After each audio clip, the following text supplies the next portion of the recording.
Joining us now, the undisputed, in my opinion, front runner for the Republican nomination for governor in 2017, Ed Gillespie. Ed, good to have you with us, man. Good to be back, John. Thanks for having me on. With him, he brought two of my favorite people, his lovely wife, Kathy Gillespie's here, and Pete Snyder with us. Pete, former candidate for lieutenant governor 2013, got beat in that convention by E.W. Jackson that went on 25 consecutive hours or something.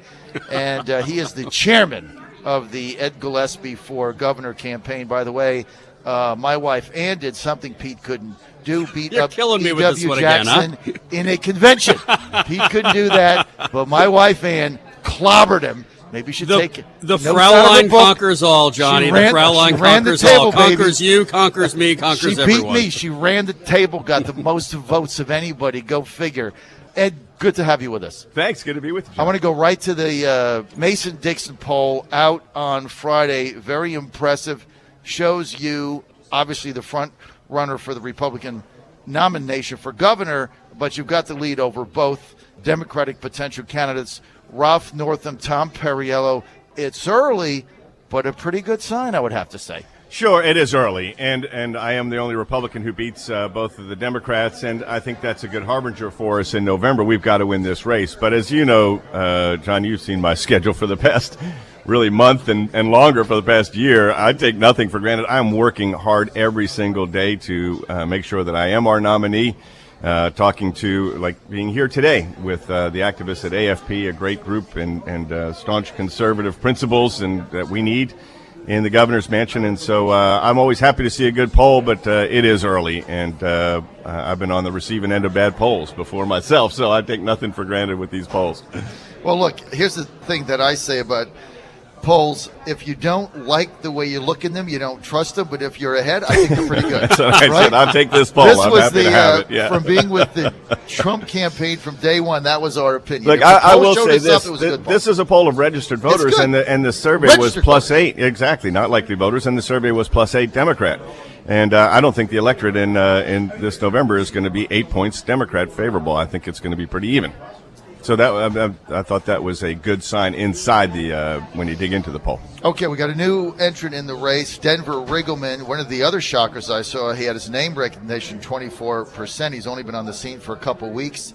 Now one of your rivals, there's 4 people in the race, 24%. Only thing he's done is, I think there was an article in the Washington Post on him, and he's been on my show, I think, 4 times. But a new entrant brings something different. What do you think? He seems like a really good guy, and I share his concerns about private property rights and cronyism and picking winners and losers. In my tour here, my announcement tour, I've been talking about the fact that we create a lot of barriers to entry in our policies in Virginia, and that tends to favor incumbents in the marketplace, oftentimes big businesses, and it penalizes startups and entrepreneurship, and we need to foster more startups and entrepreneurship.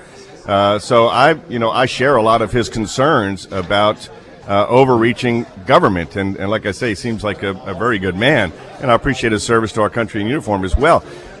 And now it's a 4-person race, which is what I had in the nominating contest for the U.S. Senate in 2014 was a 4-person race. So I've run in one of those before, know what it's like, and know what we need to do to make sure we win this. Pete? Look, Denver is a nice entrepreneur, has a great story to him, and as Ed said, I think he welcomes anyone who wants to be in the race. Right? Ed's been doing his thing, focused on conservative principles and policies. John, you're all around the Commonwealth. I'm all around the Commonwealth. No one's worked harder in the past 4 years than Ed Gillespie. No one's reached out to more voters than Ed Gillespie. No one's worked harder for our principles than Ed Gillespie. And at the end of the day, that's going to show. That's the favorite. No question. I've got you as a 3-5 favorite. That's, for me, that's pretty prohibitive. It's a good thing, though. Look, I'll take the rest of the day off. Thank you. Well, I'm going to take the day off. I've got you at 3-5 because I know you're not going to take any days off. No, I'm not. No question about it. Look, I've got to ask you, I know there's one of those weird things that come up, but this nastiness that's going on between the lieutenant governor, 2 of these lieutenant governor candidates, both of them you know well, Senator Jill Vogel, Senator Bryce Reeves, email back and forth. Somebody stole somebody's email and allegations of an affair that somebody has and hurts their family. This thing's only going to get worse. It's very nasty. and this is a mess. And look, I remember going back to the Cuccinelli race. I mean, it's easy to say it doesn't matter, but your lieutenant governor candidate is going to matter. I mean, it's going to impact the ticket. Is there a mediation that can be played? Because it's a mess. You know, I know it pains a lot of people. I'm sure it pains both Bryce and Jill, both of whom are friends of mine. And it's just, I don't know how else to say it other than that. It's painful to watch. And obviously I'm focused on my race, and everyone has to focus on their own race. And I keep my eye on the ball in front of me and just keep moving toward that. But I know that's, kind of going on out there, but I don't know enough about it, frankly, to, I've not formed a judgment here at all. They're both friends. I hate to see them going through this and hate to see the party going through it, but, that's what's going on right now. I don't know what else to add. It's a mess. It's all bad. If there's anything positive that's going to come out of it, I can say that, and I've been through this stuff enough. It's just all bad. Let's get to one of your likely opponents, Ralph Northam, on the Democratic side the other day, proposing driver's license for illegals. Now, these are people, Ed, that came here illegally. Right. They broke the law. Yeah. If they're working, then the companies hire them have broken the law, and now you want to give them a driver's license so they can do what? Vote. How do you stand on that? And at the same time, supporting repealing our common sense voter ID law that's been upheld by 2 federal courts already. It's remarkable. These are their priorities, John. And, here we are in the Commonwealth where in 2015 our economic growth rate was an anemic 2%, and that was the first time in 5 years it was above 1%. We've shed 69,000 manufacturing jobs. According to Dr. Cook at ODU, there's 16,000 fewer Virginians working today than a year before. And yet this is their priority. We're going to repeal common sense voter ID laws that protect legal voters, and we're going to enact a new law to issue legal identification state driver's licenses to people here illegally. I don't know where they get these priorities. We need to make sure that we can have more Virginians get back into the workforce. We hit a 10-year low in labor force participation rate last year. We need to get Virginians back to work in good-paying jobs, and that means reforming our tax code and cutting taxes. It means reforming our regulations and cutting regulations. It means aligning our educational system with the workforce needs of today and the future. And this is what Ralph Northam's talking about. It is baffling to me, but I attribute it to what I call the Perriello effect. And very liberal, outspoken liberal Tom Perriello getting into the race when Ralph thought he was going to have an uncontested path to the Democratic nomination is clearly pulling him even further left than he'd been pulled already. So now you're saying it's just the Perriello challenge is moving Northam in a leftward direction that you normally wouldn't see him at, that now he's going to have to reconcile this if indeed he is a nominee, right? You can't reconcile it. Just taking these hard left positions that are going to be very difficult for him to hold to in the general election, because a vast majority of Virginians have common sense, and they think that we ought to protect legal voters with a common sense voter ID law, and not issue state government driver's license legal IDs to people who came here illegally. It is baffling to most Crazy Virginians. As far as I'm concerned. Hey, Johnny, you didn't ask the question, but I'll put it out there. And the fact of, we'll take either one of them, right? I mean, these guys are going so far off the deep end. Perriello, Northam, this ridiculous liberal agenda. We'll take either one of them. That's it. And the nominees. Not at all. And the voters of Virginia are going to reject them. You found that. You were out on the campaign trail all year long last year. You know what's brewing out there. You know what direction that America's going into, and we're going to take Virginia in that direction now. I mean, that's the problem is, over the past couple of years, Virginia's been the laggard. And we have the right candidate with the right principles at the right time, and we're going to finally win. I tell you what, this Mason-Dixon poll that came out on a Friday is not to be taken lightly, because, as you said, Ed, it is registered voters. And you're very well positioned early. I'd rather be ahead than behind in one of these things, so I think it's a good sign. John, I shouldn't step on what you said there because it's wonderful, right? If you're us and if you're Ed, it's wonderful, but I don't care about polls either. It's all about your candidate, your message, and connecting with voters. You saw that last year. And that's what we have going on this year in 2017. The RGA also put $5 million into a potential PAC for Virginia governor. I mean, look, last cycle, 2013, I think they gave Cuccinelli $1 million, $2 million. They gave him 8, actually. At the end of the day, they gave him 8. But they're putting, like you use gambling references all the time. They're putting their chips on the table early, sending a message to the liberals and the Democrats. We're going after Virginia and we're going to win. Ed's going to be our nominee. He's going to work for it. He's going to work his tail off for it as he has been. But he's going to be our nominee, and we're going to win in November. And I have to tell you, first of all, Pete's exactly right. All the chips are going to be on the table in Virginia this year. There's no two ways about it. On both sides of the aisle, money's going to come pouring in. I was very glad to see the RGA put that money down. As we all know, in my race for the United States Senate in 2014, I didn't get any support from the National Republican Senatorial Committee in that race, zero, or any of the outside groups. And so to see the Republican Governors Association say, "Oh, we're in, and we're in big," that's very encouraging to me. And John, the same people that turned up their nose at Donald Trump turned up their nose at Ed Gillespie in 2014. Well, that's true. That's it. They left him on the battlefield late, just like they left Donald Trump.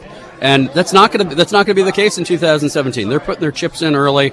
They know we have a great shot, and we're going to win with Ed Gillespie. Ed, let's get to Sideshow Bob, another crazy bathroom bill. Look, we all love Bob. We all love hanging with him. He's very entertaining. But look, this thing cost North Carolina $2.1 billion. It cost the governor re-election. I mean, we're just at a different time right now. Is this something as governor that you would sign if it went through and got to your desk? Well, I said the other day, John, that I think that the local school boards are handling these issues with care and compassion and reflecting the views of our communities, and that's the appropriate place for that, not the federal government, not the state government. But look, let me make clear something that I think is important because we've seen this debate at the school board level in Fairfax County, Loudoun County, and some of the others, and it is a bit of a misnomer to just talk about the bathrooms. The fact is, these policies apply, and in particular the Obama administration policy, which I hope the Trump administration, repeals the Department of Education Title IX policy, because it goes well beyond bathrooms. We're talking about applying to showers and locker rooms in high schools and also overnight stays and hotel rooms for bands. These are the questions that in the discussions at the local school board level, have raised real concerns. And so, the bathroom bill moniker, I think people need to understand it goes beyond bathrooms. But I do think that our local school boards and parents are addressing these issues, with care and reflecting the views and the values of the communities, and that the federal government shouldn't be setting, policy for local school boards when it comes to these issues, but neither should the state, in my view. I think it's the appropriate level of government to handle it is at the school boards. So, Ed, if you're governor of Virginia in 2018, I will not. I believe I'm not going to promote these. Would you sign it, or would you bill. veto it if it got to your desk? It's not going to get to the desk, from what I understand. I don't think there's a majority of support for it in the General Assembly. But I'll put forward my own policies. I'm just sharing with you what my principles are, and those are my principles. The appropriate place for these issues to be worked out, and where they are being worked out, is at the local level. Okay. It sounds like what you're saying, Ed, that you would jawbone and lobby the state legislature in 2017 or 18 when you're in there not to have this come to your desk. Is that what I'm understanding? I'm not calling for my priorities, John, are very clear.